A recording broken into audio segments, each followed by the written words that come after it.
Hello बच्चा लोग, एक नए टॉपिक के साथ आज फिर आपके सामने। और टॉपिक का नाम है आपका क्लोज पैकिंग। हिंदी में कहते हैं निविड संकुलन। बच्चे बहुत परेशान थे इस टॉपिक को लेकर कि क्या है क्लोज पैकिंग, क्योंकि बहुत सारी आपकी प्रॉब्लम्स है जो मेरे पास आ रही हैं। दीपक ने मेरे पास एक क्वेश्चन भेजा हुआ है, बट वो क्वेश्चन आपके तब तक सॉल्व नहीं हो सकते जब तक आप क्लोज पैकिंग को ढंग से पढ़ ना लें। तो क्या है क्लोज पैकिंग, आज इसके बारे में बात करेंगे हम लोग। पहले इसको आप समझने का थोड़ा सा कोशिश कीजिए। जब भी आप कभी टूर पे जाते हो, इस वजह से खैर जा ही नहीं रहे होंगे कहीं, जब भी आप कभी टूर पे कहीं जाते हैं, बहुत सारे सामान को बड़े सटीक तरीके से एक छोटे से बैग में पैक करके आप लेके चले जाते हैं। और आपके दिमाग में भी ये बात रहती है कहीं बैग ज़्यादा से ज़्यादा ना हो जाए, ताकि गड़बड़ हो जाए, इतने सारे बैग को कैरी कौन करेगा। इसलिए आप एक छोटे से बैग में बहुत सारे अपने जो ज़रूरत की चीज़ें हैं उनको रख लेते हैं। महिलाओं में ये क्वालिटी और ज़्यादा पाई जाती है। तो बेटा क्लोज पैकिंग जो वर्ड यूज़ करा है उसका मतलब भी कुछ वैसा ही है। घटक कण किस प्रकार से व्यवस्थित है, जहाँ सी जगह में बहुत सारे घटक कण किस प्रकार आके लग जाते हैं, उन सारे घटक कणों की व्यवस्था को आप लोग क्लोज पैकिंग के अंतर्गत पढ़ते हैं। क्लोज का मतलब सघन से है और पैकिंग आप जानते ही हैं, वहाँ से मतलब निकाल सकते हैं। वैसे इसको निविड संकुलन भी कहा जाता है। तो हमको इसमें केवल इतना सा स्टडी करना है कि किसी क्रिस्टल में घटक कण किस प्रकार से व्यवस्थित रहते हैं, उस व्यवस्था के बारे में हम लोग बात करेंगे। लेकिन दो बातें आपको पता होनी चाहिए। कोऑर्डिनेशन नंबर, उपसैसियन संख्या कहते हैं इसको। कोई भी एक घटक कण अन्य जितने घटक कण के टच में होगा, देहाती भाषा में बोल दूं, एक गोला जितने अन्य गोलों के स्पर्श में होगा, वो उसका कोऑर्डिनेशन नंबर कहलाता है। दूसरी बात, किसका जितना ज़्यादा एरिया कवर हो जाएगा उसका पैकिंग एफिशिएंसी उतना ही ज़्यादा हो जाएगा। जितना एरिया अन्य गोलों के द्वारा कवर कर लिया जाएगा उसका पैकिंग एफिशिएंसी का मान भी उतना ही ज़्यादा हो जाएगा। और बेटा जिसका पैकिंग एफिशिएंसी का मान जितना ज़्यादा होगा, समझ लेना वो उतना ही अच्छा क्रिस्टल है। लेकिन कभी भी पैकिंग एफिशिएंसी का मान 100% नहीं हो सकता, क्योंकि घटक कण गोल होते हैं और गोलाकार आकृति में उपस्थित किसी भी कण को आप इतना सघन कभी नहीं लगा सकते कि उनके बीच में जगह ही ना बचे।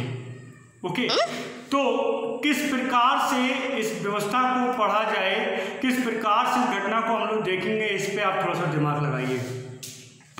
इस क्लोज पैकिंग को पढ़ने के लिए हम लोगों ने इसको 3 भागों में बांटा हुआ है। 1 डायमेंशनल, 2 डायमेंशनल एंड 3 डायमेंशनल। 3 भाग हैं, 1 dimensional, 2 dimensional and 3 dimensional. Important बात यह है, क्रिस्टल्स में एक्चुअल में 3 डायमेंशनल ही पाया जाता है, बट आपको 3 डायमेंशनल पढ़ने के लिए 1 डायमेंशनल और 2 डायमेंशनल का पता होना जरूरी है, क्योंकि बिना इसके बच्चों आप 3 डायमेंशनल क्लियर नहीं कर सकते। तो क्या है 1 डायमेंशनल? एक विमीय क्लोज पैकिंग, सीधा सीधा बोल रहा हूं, एक विमीय close packing, 1 dimensional close packing क्या होती है, इसको आप समझने की कोशिश कीजिए। केवल इतना सा काम, घटक कणों को एक सीधी लाइन में व्यवस्थित कर दिया जाए तो ये व्यवस्था आपकी 1 डायमेंशनल क्लोज पैकिंग कहलाती है। मैं फिर ये बात कहूँगा, ये व्यवस्था क्रिस्टल में नहीं होती। केवल ऐसा नहीं हो सकता कि केवल एक ही लाइन हो, ये संभव नहीं है। 3 डायमेंशनल ही होता है, लेकिन without 1 dimensional and 2 dimensional you can't study the 3 dimensional close packing. उसको पढ़ने के लिए जरूरी है आप 1 डायमेंशन और 2 डायमेंशन को क्लियर करें। तो बेटा ये है 1 डायमेंशन, एक सीधी सीधी लाइन में यदि घटक कणों को लगा दिया जाए, ये आपका 1 डायमेंशन क्लोज पैकिंग कहलाता है। और 1 डायमेंशन क्लोज पैकिंग जो होता है वो आपके सामने इस समय, इसके लिए कोऑर्डिनेशन नंबर का मान 2 होगा। आप चेक कर सकते हैं इस चीज को। प्रत्येक गोला, गोला कहना चाहिए इसको, प्रत्येक गोला अन्य 2 गोलों के टच में है, इसलिए इसका कोऑर्डिनेशन नंबर कितना हो जाता है आपका? 2 हो जाता है कोऑर्डिनेशन नंबर। और इसका पैकिंग एफिशिएंसी बहुत कम है। क्यों? केवल इतना ही एरिया कवर किया हुआ है, बाकी सारे का सारा एरिया खाली पड़ा हुआ है। ठीक है, तो ये है आपका 1 डायमेंशनल। अब मैं बात करता हूँ आपसे 2 डायमेंशनल की। तो 2 डायमेंशन जो है वो 2 प्रकार का हो जाता है। आज हम लोग 1 डायमेंशन और 2 डायमेंशन की ही बात करेंगे। तो 2 डायमेंशन जो होता है वो 2 प्रकार का हो जाता है। कैसे? एक व्यवस्था ये है कि घटक कणों की एक पंक्ति के ऊपर, एक पंक्ति के नीचे ऐसी ही अन्य पंक्तियों को लगा दिया जाए। ये हम जो डेफिनेशन बोलते हैं, आपसे कोई कहे बताइए 2 डायमेंशनल स्क्वायर क्लोज पैकिंग। मैंने बताया 2 डायमेंशन 2 भागों में होता है, 2 dimensional square close packing, 2 dimensional hexagonal close packing. द्विविमीय वर्गाकार निबिड़ संकुलन और द्विविमीय षटकोणीय निबिड़ संकुलन 2 प्रकार के होते हैं आपके। तो पहले मैं आपसे बात कर रहा हूं द्विविमीय वर्गाकार निबिड़ संकुलन, 2 डायमेंशनल स्क्वायर क्लोज पैकिंग। और आपसे कहा जाए कैसे बना, तो बेटा घटक कणों की एक पंक्ति के ऊपर यदि जस्ट वैसी ही दूसरी पंक्ति तीसरी पंक्ति आप लगाते चले जाएं, तो इस प्रकार जो व्यवस्था आपको बनकर तैयार होती है, इसी को हम लोगों ने नाम दिया है क्या, 2 डायमेंशनल स्क्वायर क्लोज पैकिंग। लेकिन इसे हमने 2 डायमेंशनल क्यों कहा, इस पर थोड़ा सा ध्यान दीजिए। 2 डायमेंशनल क्यों कह रहे हैं, क्योंकि आपका ये द्विविमा में या 2 दिशा में आपका घटक कण व्यवस्थित है। आप इसको x अक्ष मान लीजिए, इसको y अक्ष मान लीजिए, तो ये 2 डायमेंशन हो गया। ठीक, अब स्क्वायर क्यों कहा है, इस पे आप ध्यान दीजिए। बेटा देखो, जो गोले एक दूसरे को स्पर्श कर रहे हैं, आप उनके सेंटर को मिला दीजिए। मैंने रेड कलर से मिलाया हुआ है सेंटर को, आप उनके सेंटर को मिला दीजिए तो आपको एक स्क्वायर प्राप्त हो जाएगा। और स्क्वायर बन जाता है, इसीलिए इसको स्क्वायर क्लोज पैकिंग कहा गया। Okay, square close packing. तीसरी इंपॉर्टेंट बात, इसका कोऑर्डिनेशन नंबर कितना हो जाएगा, 4 हो जाएगा, क्योंकि आप चेक कीजिए प्रत्येक गोला अन्य 4 गोलों के संपर्क में होगा। देखिए ये गोला ये है, मैं इसको टच करने वाले, इसको ये टच कर रहा है, ये टच कर रहा है, ये टच कर रहा है, ये टच कर रहा है, ये 4 गोले इसको टच कर रहे हैं। यदि इन गोलों के केंद्रों को मैं मिला दूं, आप ये चेक कीजिए, इन गोलों के केंद्रों को मैं मिला दूं तो आपको स्क्वायर की संरचना प्राप्त हो रही है। और यही इस वाले गोले का कोऑर्डिनेशन नंबर कितना हो जाएगा, 4 हो जाएगा। और इसका पैकिंग एफिशिएंसी का जो मान होता है, पैकिंग एफिशिएंसी इसका लगभग 52.4% होता है। पैकिंग एफिशिएंसी से याद आया, कल के फॉर्मूले में 100 लगाने से रह गया, क्योंकि एफिशिएंसी हम लोग परसेंटेज में निकालते हैं, तो कल उसमें 100 यूज किया जाएगा, इस बात का आप ध्यान रखें। दूसरी बात, ये सारी की सारी आपकी जो लेयर है वो एक जैसी है। अगर मैं इस लेयर को ए बोल दूं तो ये भी ए है, ये भी ए है, ये भी ए है, इसलिए व्यवस्था को हम लोग क्या कहते हैं, ए टाइप व्यवस्था कहा जाता है। ठीक है बेटा, ए टाइप व्यवस्था इसको कहा जाता है। ये है 2 डायमेंशनल स्क्वायर क्लोज पैकिंग।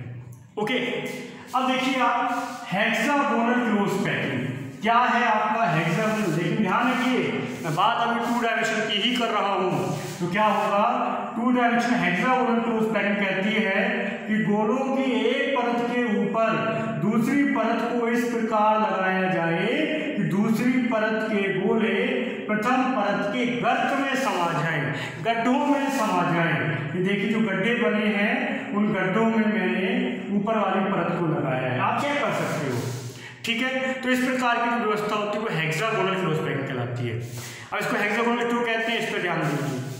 किसी एक गोले को टच करने वाले, देखिए ये गोला टच कर रहा है, 2 3 4 5 6, आप इन सबको मिला दीजिए।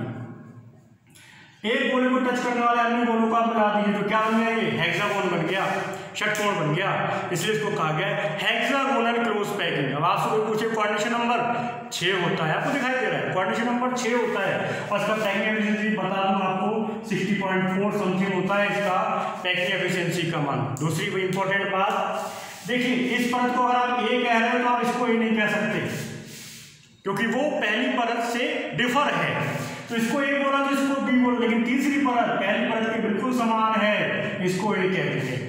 तो इसे हम लोग क्या कहते हैं, ए टाइप व्यवस्था हम लोगों ने इसको कहा है। क्या कहते हैं हम लोग, ए टाइप व्यवस्था। ओके, तो ये है आपका 2 dimensional hexagonal close packing.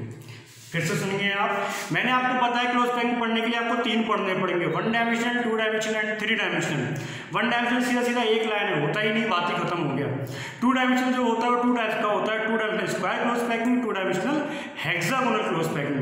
Square close packing coordination number 4, hexagonal close packing coordination number 6। Packing efficiency वहाँ पे कितना चला, 52.4, यहाँ पे जाता 60.4%। वहाँ पे ए टाइप व्यवस्था थी, यहाँ पर ए टाइप व्यवस्था होती है। इसके बाद आता है आपका 3 डायमेंशनल क्लोज पैकिंग, लेकिन 3 डायमेंशनल क्लोज पैकिंग इन दोनों की हेल्प से ही बनेगा, तो इसे दिमाग में एक बार रखिए, इसको एक बार कंप्लीट कीजिए, उसके बाद में हम लोग 3 डायमेंशन शुरू करेंगे कुछ समय के बाद। तब तक के लिए धन्यवाद।